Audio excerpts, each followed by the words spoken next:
Alright guys, let's get to it. Here we go. This is just warm-ups. Bar's empty. 45-pound Olympic bar. Just warming up the muscles here.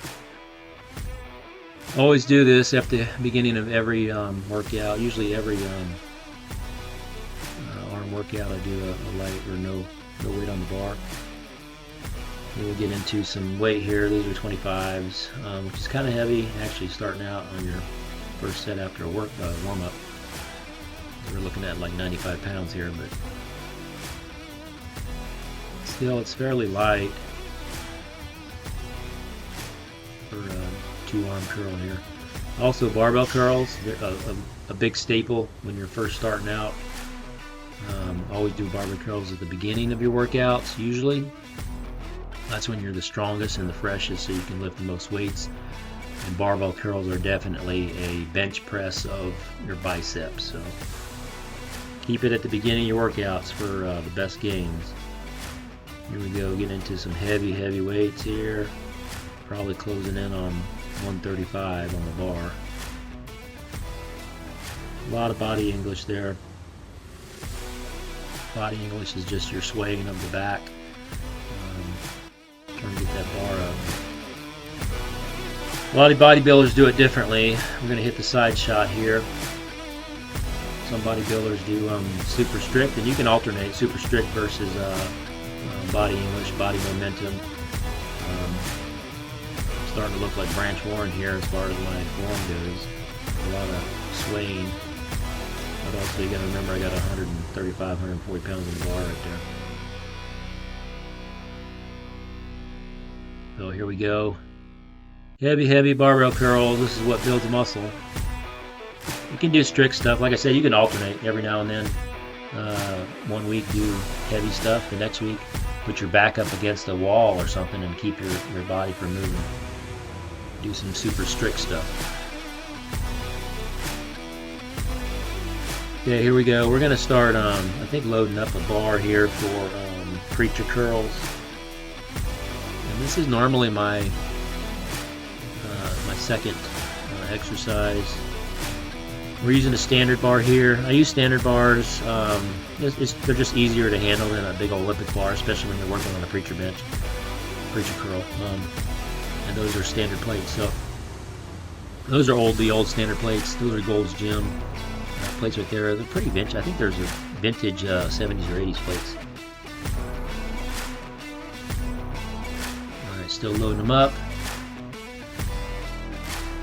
I just wanted to show you kind of some of my routine here in between the lifting as well. That's why I'm showing you this video of me loading up this barbell here. And I do have another barbell in the current. I got 2 standard barbells. I do need a cambered bar though, a curved one. I don't have that one. I need to order one. Sometimes it's better on your wrist than with these straight bars. But I've always used these straight bars, so. Here we go. We got and you'll see my form gets a little bit sloppy towards the end here, just because I don't know why I keep lifting up off the bench, but towards the end it'll lift up quite a bit. Yeah, you want to keep your body down as much as possible. Get some extension in there. And that's it for that set. We're going to the next one here. Add some more weight. Let's see how much more weight I'm going to add here. I think there's 4 10s on each side, so that's 80 pounds plus the bar. I usually figure the bar to be 10 pounds. So you're looking at about a 90-pound barbell there for preachers. Not super heavy, but not super light. So we're looking at a mid-range bar or a barbell. Mid-range weights. Mid-range weights build, decent muscle too. You get some good reps in there, 12 to 15 reps with some mid-range weights, and you'll definitely feel the pump on the bicep there.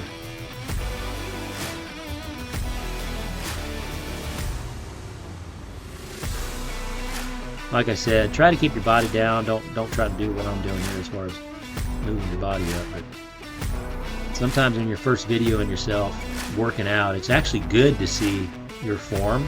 Because a lot of times you don't see what you look like. You see your buddies working out, but you don't see yourself. So actually videotaping this helps me too. Say, you know, I'm going to keep myself down and planted next time.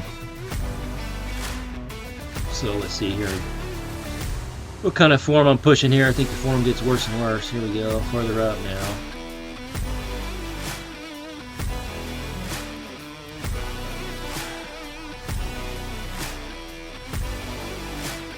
So now we're really straining here. Well, I don't know, what do we got on that bar there? Is that... Oh, here we can see a better shot here. So now we're closing in on almost 5 plates per side.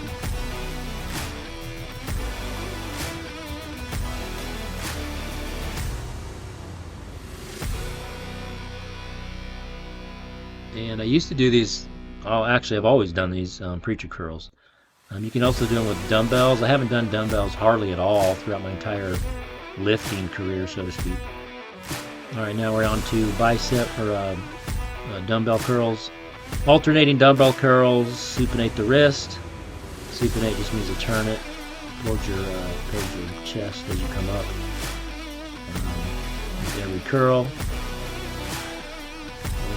We're working with 40-pound dumbbells here.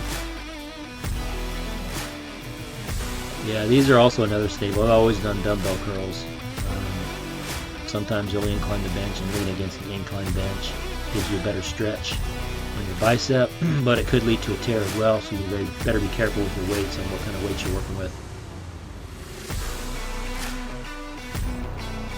And moved into the 50s for these curls here. I used to curl up to, I think up to 100 pounds, close to 100-pound dumbbells.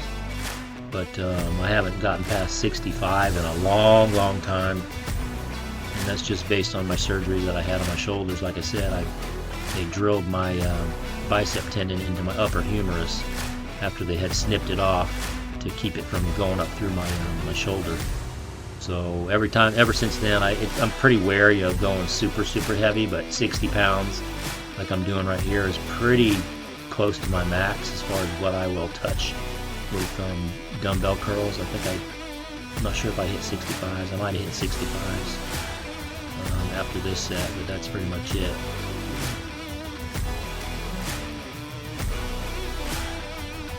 But yeah, I mean, working out with these dumbbells, and actually created these dumbbells from huge dumbbells. I had to cut them down and make my own dumbbells. But yeah, here we go. This is another 60-pound set here.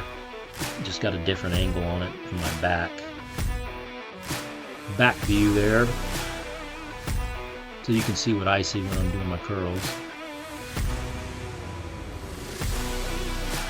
Actually, you see more than I see. I'm actually just looking at my face when I'm doing these. But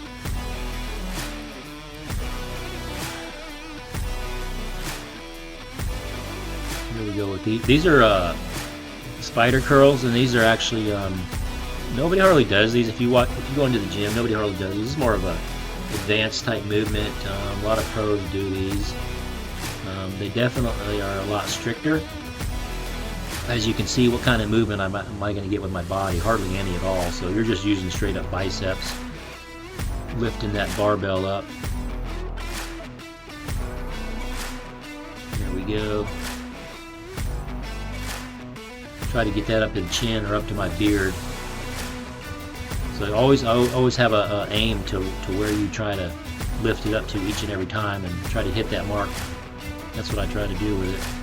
Sometimes you can pause at the top as long as you can, but you're not pausing very long with these spider curls, or once you get it to the top, you're wanting to come down.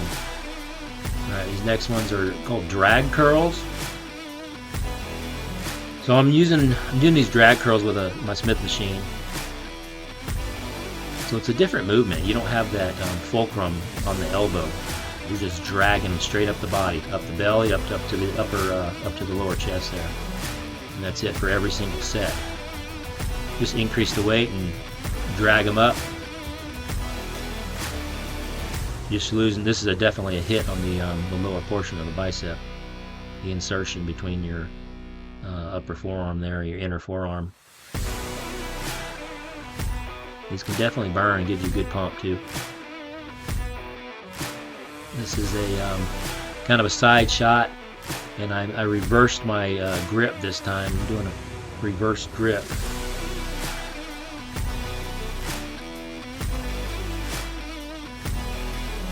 reverse grip on this one here.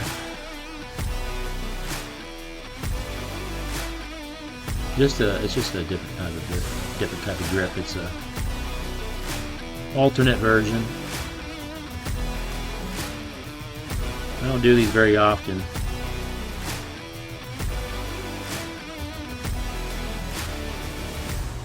Especially when you're doing them like a drag type, the reverse grip barbell curl. This is pretty much something I maybe do once every 6 months or so. So here we get into, we're going to do 21. So I'm going to do halfway down and then all the way up to my chin for the first 7 reps, and then I'll drop it down. There we go. Now it's all the way to the bottom to the middle of my chest for the next 7 reps, and that hits 14 reps. And then the final 7 reps will be all the way, full extension all the way up. Here we go. 1, 2, 3, and then so I'll go all the way up to 7, so that'll count up to 21. Those are 21s. 21s are awesome for a burn. Like I said, I don't do these very often either. The portion to where you're dropping it down to the middle of your chest and going back up to your chin, like this part right here, this is definitely, you better watch your weights on these. This is definitely a bicep terror if you don't watch it. The bottom's not usually dangerous, but that first portion is. And then I'll go into my full extensions here, my full range. These are definitely, these are good for a good pump. As you can tell, I don't have much on there. I got a 50-pound barbell. All right, biceps are done. Now we're going to roll into our first tricep exercise, which is a good, the good old-fashioned close grip barbell press. I'm using a Smith machine for this. You can use a free weight version as well. I have done tons of free weight versions of this in the past. This is just protecting my shoulder nowadays. I can get that strict movement and pile on the weights though, but still be safe. I can rack it out whenever I need to. So that's one of the good things about having these machines in your home gym, especially this Smith machine. If you can get a Smith machine, use it. I think they're very good. A lot of people say, no, you don't want a Smith machine. Free weights only. You tell a 40-plus-year-old guy that free weights only, you know, right? Especially when you're working out at home by yourself. This is definitely a thing that'll keep you lifting weights way into your older ages, 60s and 70s and even 80s. Can go out there and load this barbell up according to their strength. Get a good workout and still be safe. Just twist the bar and hook it up. So you put the regular, you get a regular barbell, free weight barbell, not on the track, and you can't get that barbell up, especially in your older ages. You're in trouble. So here we go into our second tricep exercise. This is usually my second one. Overhead extensions, lying barbell. Overhead extensions, lying tricep extensions, however you want to call it. I've done these for a long time. I used to do these a lot on the flat bench, and I put a slight incline on my benches now. It actually creates a lot less pressure on my shoulders when I put that extra, I don't know what percentage incline it is. There's a couple clicks up on the bench, but going super heavy on these sets. I did do 4 sets of this, but I only recorded 2. But this is a pretty heavy set. Okay, now we're going to tricep push downs. You can do these with any kind of bar that you want usually. This is just a straight bar. Some people choose or opt for the curved bars. You can do the V bar, which I think I show you here right after this exercise. But yeah, I definitely have done these straight bars for a long time, and still going into the movement here, trying to get a pump. But no, this exercise is classic. I've loved this exercise. What is this, set 3? Still increasing the weights. Like I said, start out light, keep increasing the weights through 3 or 4 sets, and then move on to the next exercise. Usually 4 exercises per body part. So 4 separate exercises, 4 sets, and usually, you know, your standard 8 to 12 reps as far as muscle building, bodybuilding goes.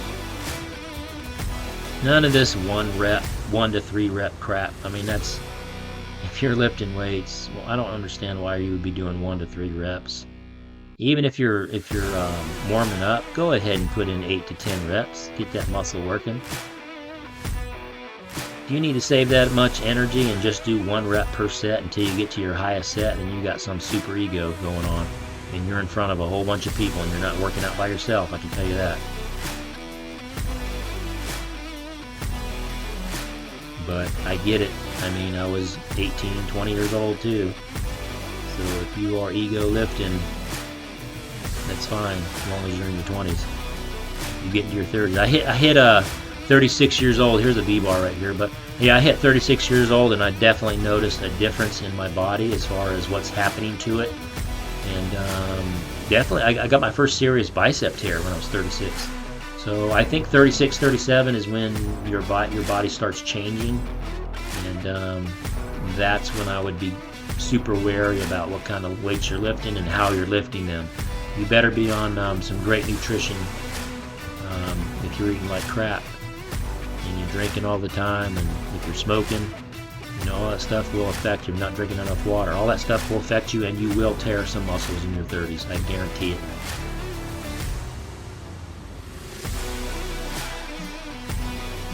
So here we go, one of the final V-bar push downs here. After this, we're going to get into our little talk and a little bit of cooking some food, post-workout food, but I hope you guys enjoyed this one here. V-bars, classics. Alright, let's cook some eggs. Post-workout meal. Standard workout meal for, I don't know, 30 years or so. We got our eggs here. Like I said, I got 4 eggs. So these come from the chickens out back, the brown ones. But I'm probably going to do 3 whole. And then we'll do just 1 white. I'll sift it out. I'll show you how I sift it out here. This guy's got some sticky stuff there. All right. Don't want to get no shell in here. You guys know what I'm talking about when you get a shell in your eggs. It's hard to get it out. You can actually fish it out with the other side of the eggshell. All right, so I'm going to sift this one here. Let me just sift it out. And normally, it's nothing that you need to do, but I do it just because of eggs are such a, when it comes to scientific evidence and proof and what doctors say about eggs, it's always, you know, eggs and yolks are bad for you. And then the following week they'll say, no, eggs are great for you. Eat them up. So I don't know. I tend to think that if you do anything in moderation, it can't be that bad for you. You know, if you do 2 whole and 2 whites. And I know the egg yolks also have a lot of vitamins in them, minerals.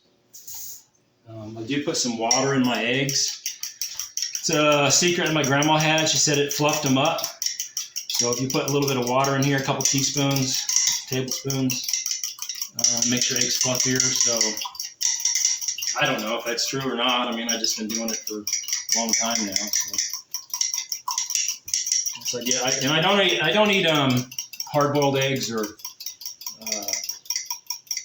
you know, eggs over easy or anything like that. Scrambled's my thing, my go-to. So it's just the way I like to eat eggs. I really don't even like eggs. It's not something that, hey, let's have some eggs. Super good. Not unless you put a bunch of salsa or hot sauce on them or anything like that, Tabasco. But other than that, I eat eggs solely for the protein content and the nutritional values for bodybuilding. Other than that, yeah, like I said, I've been eating eggs since I was 13, 14 years old, but I've never liked them, and I still don't like them. But I eat them. That's the thing I always used to say. I just eat to live. You know, just eat for life, eat for bodybuilding, and eat just for nutritional value. Other than that, I'm not all about eating sugar cereal, sugar anything. I really don't dig sugar at all, actually. So once you get into a bunch of savory foods instead of sweet, like my daughter said the other day, we were drinking a unsweetened iced tea. And once you get used to unsweetened iced tea, and then you grab a glass of sweet tea, it doesn't even quench your thirst anymore. I mean, that's the way I feel about sugar. Matter of fact, I don't have any green tea in there, but I will drink some green tea. And I'll probably do oatmeal with these 4 eggs too. Normally what I do. Oatmeal and eggs. Turn the burner on. Didn't even have the burner on. So yeah, those 4 eggs. I had I think 4 eggs this morning too. So that's 8 eggs for the day already. Where's my oatmeal? Oh, my oatmeal. Sometimes I'll grab a peanut butter sandwich. Like I said, this is not hardcore. I need to get more into hardcore bodybuilding and actually amp it up a little bit and lay off alcohol, lay off, the bad things for you. Super tough to do, but it's possible. But yes, like I said, I had 8. This will be 8 eggs for the day. And, 8 eggs, a lot of people say, wow, that's a lot. I think back in the day, I was doing I called it an egg diet. So I'd do like 12 eggs a day. And of course, those 12 eggs, it wasn't 12 yolks. It was probably 6 yolks and then 6 whites separately. So I'd sift out, 6 eggs, and then I'd put 6 whole. So I'd total about 12 eggs, probably 6 in the morning, 6 at night with my oatmeal. But that's always been a staple of mine. People say, "Wow, man, eggs, they're not good for you." I don't know. Every single doctor study is always different. Tomorrow it'll be different. So I'm just going to continue what I've been doing. And also kind of lightheaded right now. It was a tough workout, but when I was in there, I've been struggling today with my left shoulder. Just trying to make it through. Trying not to push too hard. Knowing my limitations and getting through on a kind of a touchy shoulder. I did do some post rotator cuff exercises at the end too, so I can try to manage it. I've been doing this now for a couple of years now. It seems like when it starts aching, I can manage it a little bit and then lay off the working out, and it'll go back to feeling better. But yeah, it was a tough workout for the left shoulder. Like I said, I'm gonna keep going. There's no stopping as far as working out goes. Once you get involved in it, it's called the iron bug. So when I was 13 or 14, I got bit by the iron bug, so to speak. And if you guys know what I'm talking about, you're a teenager, you know what I'm talking about. But if you're also 40s, 50s, 60s, and you ever were lifting at any point in time, and you had some gains, that's where it comes from. Is the gains you start getting, the way you start feeling, the way your t-shirts start fitting you, your clothes, all that type of stuff. You definitely get addicted to working out. That's a major problem. It can take over your life too if you let it. It's just like any addiction. You start drinking, smoking, doing drugs, any of those things you get addicted to, just like working out. You can actually not pay attention to other things, other areas of your life, whether it's work, your family, your kids, other hobbies. They can all disappear with working out. And that's a fact. I mean, that's kind of what I've had to manage over the years. I've had a family. I think we've been successful as a family, and I got 3 kids, and we moved around and did the whole military thing, and now I'm here cooking eggs in my kitchen. Been retired now for 7 years now. So it goes by quick. But yeah, just trying to manage a lifestyle. Working out is tough in itself. They always say, "Hey, working out's healthy for you." I think so, as long as you stay away from certain, drugs, steroids, a bunch of supplement stuff that you may not need. Your body's going to have to filter that out, your kidneys, your liver. So if you can stay relatively healthy with regards to supplementation and bodybuilding type drugs. All right, guys, so this track cut out. So what I was saying was you can stay relatively healthy without using all the bodybuilding supplementation and drugs and all that stuff. Just eating healthy and staying on a relatively clean diet, staying away from fried foods, alcohol, tobacco, all that stuff, and you're well on your way. All right, well, I hope you guys enjoyed this video, and thanks for watching, guys. Keep on lifting. We'll see you next time.